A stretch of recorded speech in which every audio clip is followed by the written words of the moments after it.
Santíssimo Deus, amado Pai, graças te damos, Senhor, pela tua bendita palavra,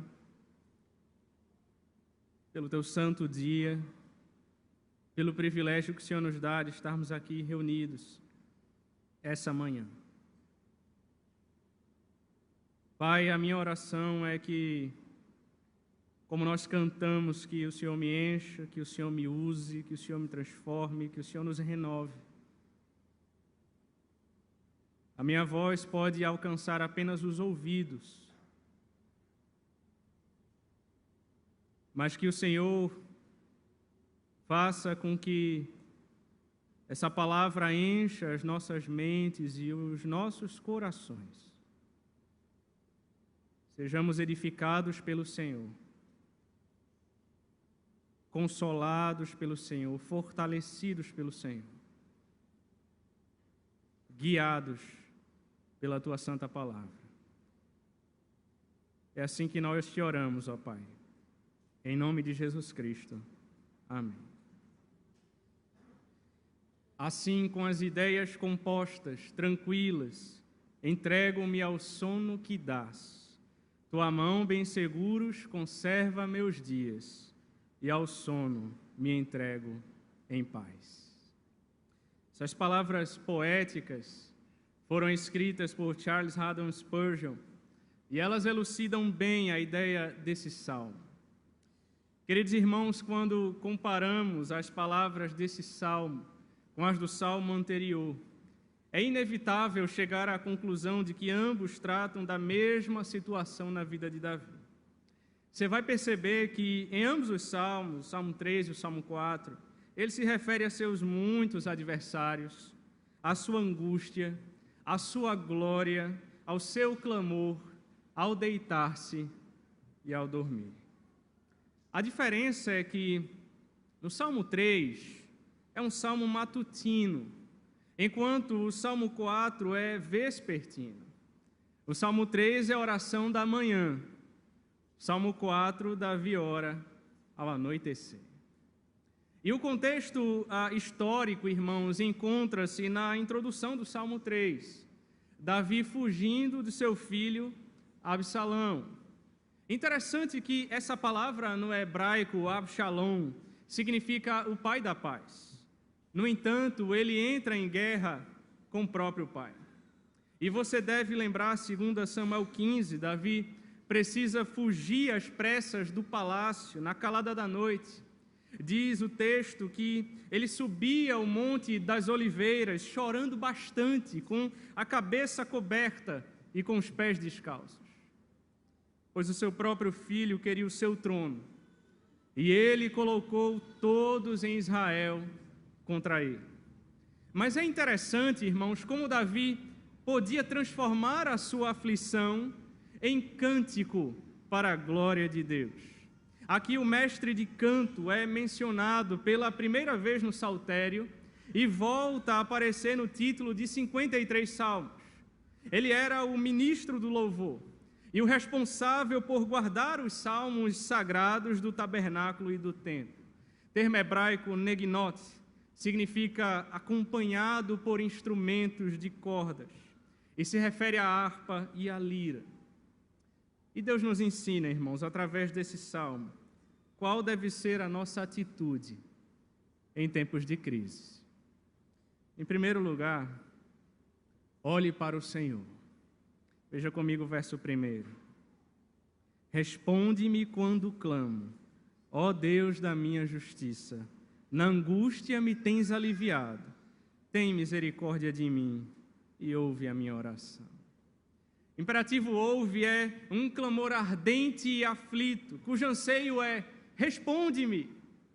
Davi orou pedindo o socorro de Deus e ele esperava uma resposta. Você vê essa mesma atitude também em outros salmos, como, por exemplo, o Salmo 18, verso 6. Ele diz: na minha angústia invoquei o Senhor, gritei por socorro ao meu Deus.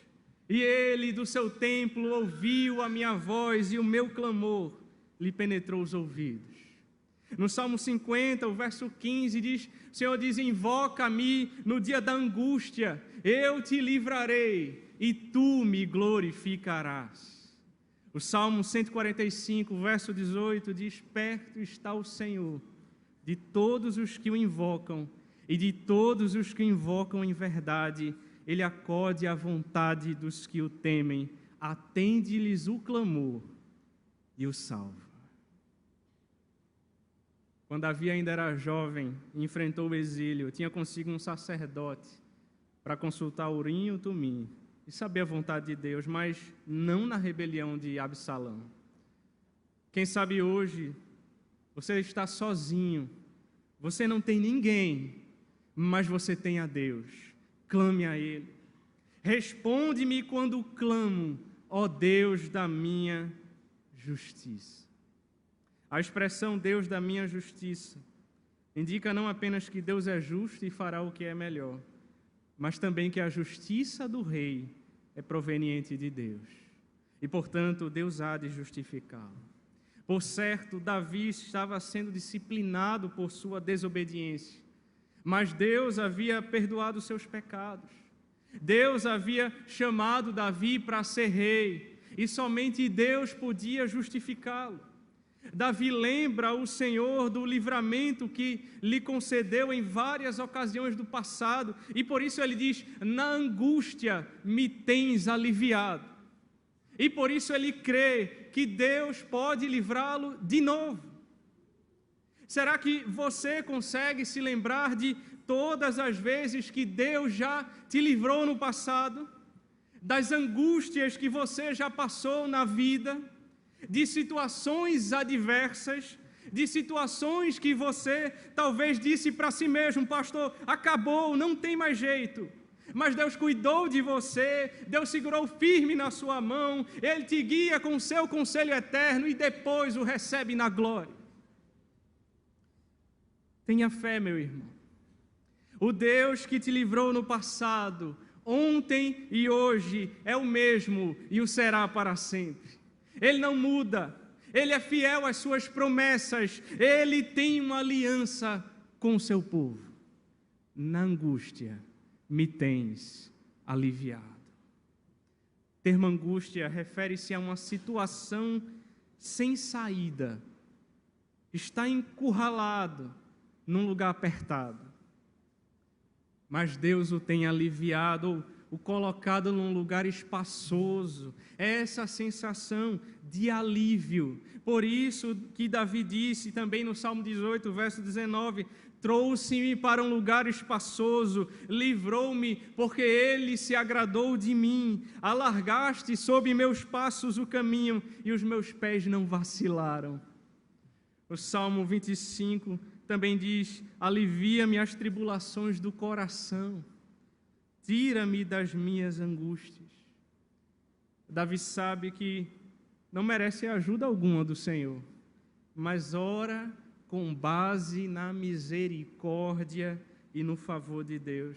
Por isso ele disse: tem misericórdia de mim e ouve a minha oração. Em sua graça, o Senhor nos dá aquilo que não merecemos. Graça é um favor imerecido.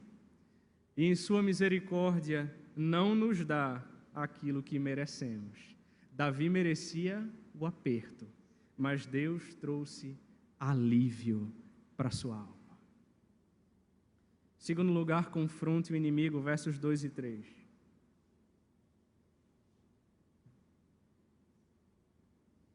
Ó homens, até quando tornareis a minha glória em vexame?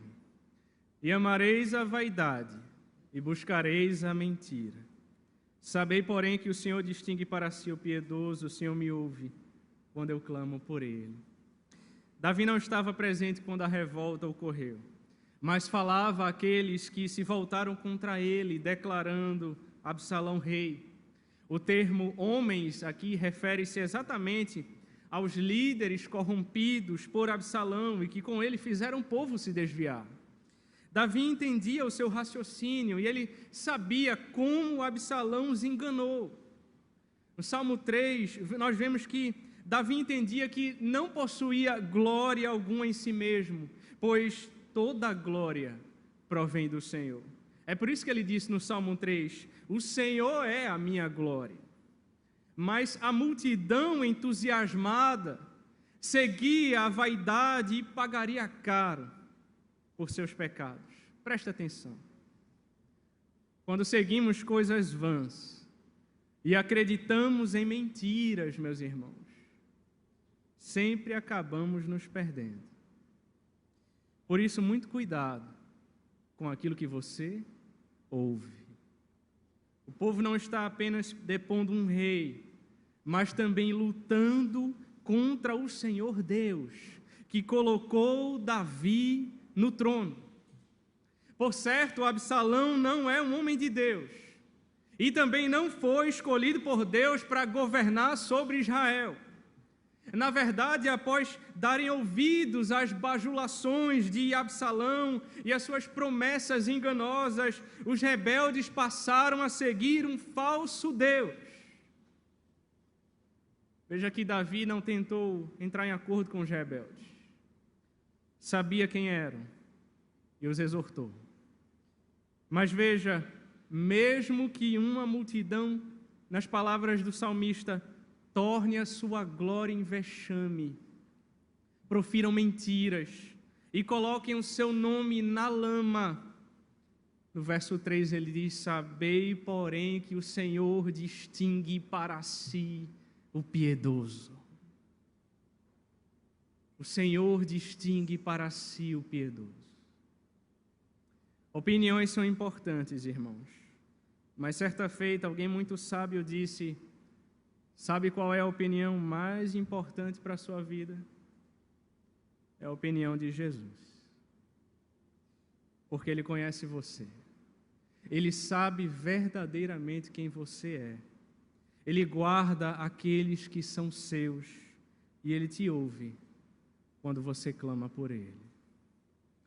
As pessoas podem manchar a tua reputação, mas não o teu caráter.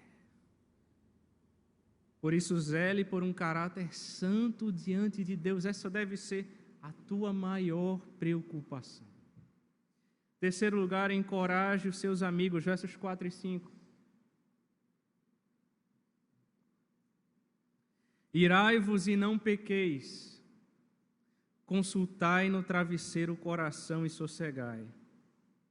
Oferecei sacrifícios de justiça e confiai no Senhor. Vejam, nesses versículos, Davi se dirige aos seus seguidores, sendo que alguns deles se encontram tão sobrepujados por suas emoções que estão prestes a perder o controle. E Davi lhe dá 5 instruções, e todas elas se aplicam às situações de hoje, quando percebemos a ira crescendo dentro do nosso coração. A primeira instrução é, irai-vos e não pequeis. Vejam, Paulo também cita esse mesmo versículo, essa mesma ideia em Efésios 4, 26. Irai-vos e não pequeis. A ira pecaminosa produz palavras e atos pecaminosos. Muitas vezes nós nos iramos sem motivo, por bobagens, ou por coisas ou motivações que não glorificam a Deus. Contudo, irmãos, nem toda ira é pecaminosa. Há uma ira santa contra o pecado, que deve estar presente no coração de todo crente, mas devemos cuidar para não alimentar uma ira pecaminosa em nosso coração. É por isso que a segunda instrução é, consultai no travesseiro o coração. Isso me lembra exatamente que Paulo prossegue dizendo aos Efésios, irai-vos e não pequeis, não se ponha o sol sobre a vossa ira. Consulta o teu coração antes de dormir e veja se há algum pecado que você precisa se arrepender. Essa é a ideia. Você se irou com alguém e ainda está nutrindo no seu coração uma amargura, um sentimento ruim, talvez com a sua esposa, o seu marido, os seus pais, os seus filhos, a sua família, o seu irmão em Cristo, ou até mesmo o seu inimigo. Meus irmãos, é fácil irar-se com os pecados dos outros e, ao mesmo tempo, esquecer-se dos próprios pecados. Por isso, Jesus Cristo disse em Mateus 7, por que vês tu o argueiro no olho do teu irmão, porém não reparas na trave que está no teu próprio? Em vez de virar de um lado para o outro na cama, por causa das atitudes dos outros, devemos olhar para dentro de nós mesmos e ver se não há em nosso próprio coração pecados que precisam ser confessados. Isso nos leva à terceira instrução: sossegai. Exatamente porque a reflexão sincera sobre nosso coração, irmãos, nos leva a confessar os nossos pecados ao Senhor e a nos apropriar do seu maravilhoso perdão. E aí nós sossegamos. A ira vai embora, o coração se acalma. 1 João 9 diz que se confessarmos os nossos pecados, Ele é fiel e justo para nos perdoar os pecados e nos purificar de toda injustiça. E isso nos leva à quarta instrução: ofereceis sacrifícios de justiça. E sabe o que é um sacrifício agradável a Deus que você pode oferecer hoje? O Salmo 51, 17 responde: sacrifícios agradáveis a Deus são espírito quebrantado, coração compungido e contrito, não desprezarás, ó Deus. Deus não quer um coração orgulhoso, soberbo, cheio de justiça própria. Isso não é agradável a Ele. Pelo contrário, Tiago diz que Deus resiste ao soberbo, mas aos humildes Ele concede a sua graça. Deus quer o teu coração quebrantado diante dEle. Sabe por quê? Porque Ele não quer que você confie em si mesmo. Isso nos leva à quinta instrução: confiai no Senhor. Absalão estava confiando em sua liderança, em seu exército, em suas estratégias, em sua popularidade, mas não confiava no Senhor. Portanto, o seu plano estava condenado ao fracasso. Davi não era apenas um grande rei estrategista militar, mas também um pastor amoroso, que se importava com o seu povo e desejava que andassem com o Senhor. E a semelhança de Davi, deixe-me lhe dizer algo como seu pastor que ama vocês, povo de Deus, igreja, confiem no Senhor. Igreja, confiem no Senhor, pois o Senhor dá a vitória àqueles que confiam nele e andam nos seus caminhos. Em quarto e último lugar, irmãos, louve ao Senhor. Veja comigo os versos de 6 a 8.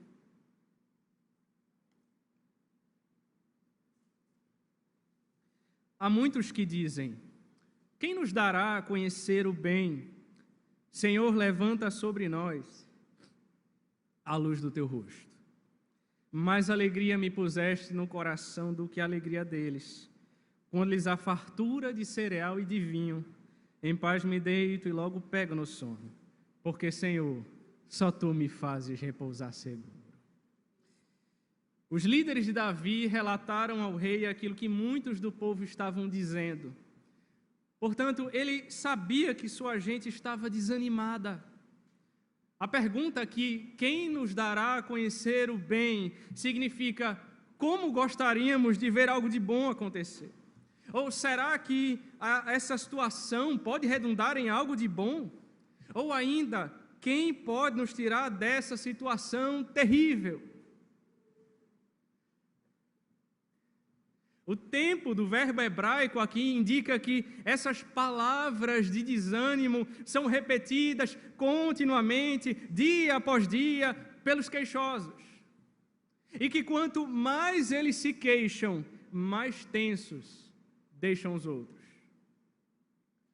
Mas que tipo de bem essas pessoas estão procurando? Será riquezas? Será paz? Segurança a qualquer custo? Um rei temente a Deus, ou um novo rei bem-sucedido? Davi sabe que tipo de bem deseja. O resplendor do sorriso de Deus sobre o seu povo. É por isso que ele disse no verso 6, Senhor, levanta sobre nós a luz do teu rosto.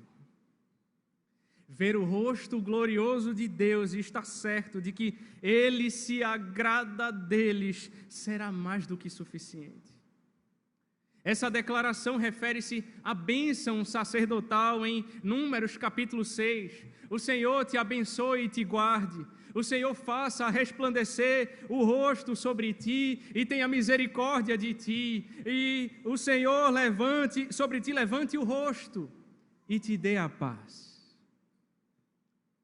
Interessante que nenhum sacerdote está presente para dar a sua bênção. Mas Davi sabe que Deus responderá à súplica de seu coração.